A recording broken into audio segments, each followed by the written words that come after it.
हरे कृष्ण मित्रांनो, अनेक लोकांची समस्या असते. अनेक लोकांना असं वाटत असतं की माझ्या जवळचेच माझे शत्रू असतात. माझे जे जवळचे लोक असतात तेच माझे शत्रू असतात. माझे नातेवाईकच माझे शत्रू असतात. माझे मित्रमंडळीच माझे शत्रू असतात. माझे सगळे संबंधीच माझे शत्रू असतात. अशा अनेक लोकांना वाटत असतं की ते शत्रू असतात माझे खरे. परंतु खरे शत्रू कुठे आहेत हे भगवद्गीतेमध्ये भगवंताने सांगितलेलं आहे. खरे शत्रू कोण आहेत आपले? आपल्याला निराशावादी बनवणारे, नकारात्मक बनवणारे, दरिद्री बनवणारे खरे शत्रू कोण असतात? तर खरे शत्रू असतात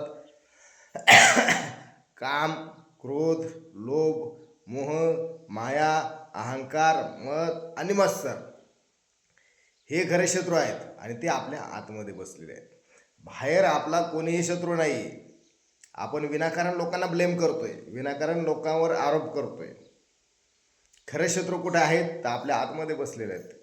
भगवंताने सांगितले त्यांची निवासस्थानं कोणती आहेत. भगवंत काय सांगतात भगवद्गीतेमध्ये की त्यांची निवासस्थानं आहेत मन आणि बुद्धी. ते मनामध्ये आणि बुद्धीमध्ये बसलेले असतात खरे शत्रू. ते कामाची निवासस्थानं कोणती आहेत? काम, क्रोध, लोभ, मोह, माया, मद, मत्सर, अहंकार याची निवासस्थानं काय असतील तर ते मनामध्ये आणि बुद्धीमध्ये असतात. बाहेर कोणीही शत्रू नसतात. परंतु आपल्या मनावर आणि बुद्धीवर आपण जर विजय मिळवला तर 100% आपण सकारात्मक बनत असतो आणि आपल्या शत्रूवर आपण विजय मिळवला पाहिजे. कोणत्या शत्रूवर?